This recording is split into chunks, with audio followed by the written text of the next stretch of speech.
พอเจริญทุกข์เจริญพรหังยิงลิสานะ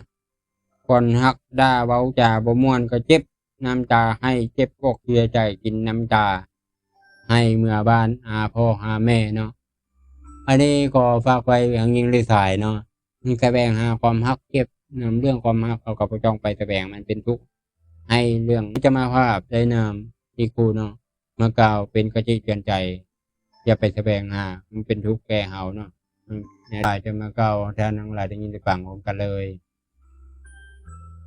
บ่ได้เจ็บอังชีมีผู้ใดแต่เจ็บที่ใจชื่อยังมีเจ้าเมื่อก่อนเดินทางต้องสิ้นสุดคนที่เจ็บที่สุดบ่แม่นคนที่หมดหักแต่คนที่ยังหักต่างหากเราผลที่สอนให้หูจักซึ่งคำว่าหักมักจะเป็นคนคนเดียวกันกับคนที่สอนให้หูซึ่งถึงความเจ็บปวดเจ้าอาจจะมีค่าพอให้จดจำแต่บ่ได้มีความสำคัญถึงขนาดต้องกลับไปหาบ่ต้องขอโทษในวันที่จะเลิกลาเพราะมันบ่ได้ทำให้น้ำตากูหรือว่าค่อยเลิกลงไหลเอาเลิกกันเถอะคำพูดเพียงบ่อีกคำพูดบ่4-5 คำแต่ทำให้มันเจ็บปวดทรมานหลายทำใจให้ยอมรับดีกว่ามานั่งนับวันจากลาเนาะ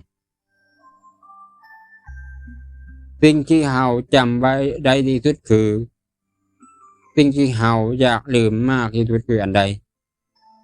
อันจริงที่บ่ดีบ่งามมันแล้วดีกว่าเนาะเจ้าเงียบหายไปหูทางหูว่าเจ้าหมดใจจะท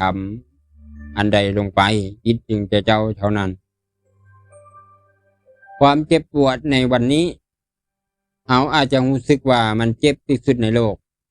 แต่เมื่อเฮายอมให้เวลาทำหน้าที่ของมันเฮาจะรู้สึกมันก็แค่นั่นเองหมดฮักก็บอกลาบ่แม่นข้างคาทั้งที่เจ้าอยากจะไปเจ็บปะที่ทำให้แค่มองคนนั้นเองโคตรเจ็บ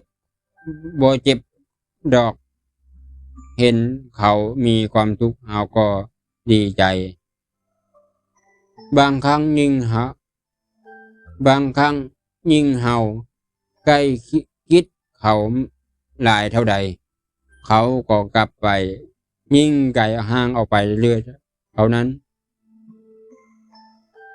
คนบ่แม่นแต่หายใจเข้าใกล้คิดเขาก็ยังว่าสำคัญเพิ่นว่าคนบ่แม่นเนาะแต่หายใจไกลๆก็ยังเขายังว่าจะรำคาญก็ไว้เนาะเขายังว่ารำคาญแล้วเนาะยังแอบหักบ่ได้ให้เขาฮู้ทั้งที่ฮู้ว่าเขาบ่หักบ่ได้กลัวที่จะมีหักใหม่แต่กลัวจะเสียใจเหมือนที่ผ่านมาบ่ได้กลัวที่จะเสียน้ำตาแต่กลัวจะมาฆ่าคนหลายใจอดีต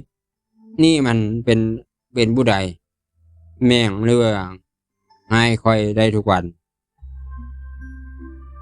ถ้าเฮาโถหาเขาก็มีแต่จะทำให้เฮาเจ็บแต่ถ้าเฮาพยายามเอาชนะตัวเองให้ได้อย่างมากอย่างหลายเฮาก็แค่คิดถึงหมดแหงก็บ่เมื่อยเท่าหมดใจเจ้ามุ่งค่อยเข้าใจเนาะเจ้ายุ่งหลายแต่ค่อยเข้าใจแต่เจ้าบ่มีเวลาฉันค่อยก็เข้าใจเจ้าลืมเขาบ่ได้ค่อยก็เข้าใจ ถ้าวันหนึ่งค่อยหมดหักเจ้าเจ้าคงเข้าใจ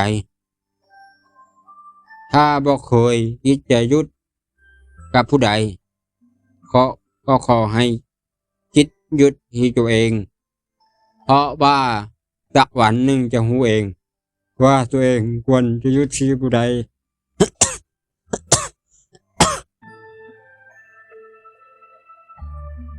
บางคนบ่ได้รอเพราะอยากรอแต่ที่รอก็เพราะบ่สามารถลืมได้เมื่อก่อนถ้าขนุนเดินจูงมือเขาของเขาของช่วยถือกว่าเราจะล้มเขาช่วยถือเอากว่าเราจะล้มเดี๋ยวนี้ยกมือขึ้นพนมโอมเพียงขอให้มันล้มรถมันเหยียบคอ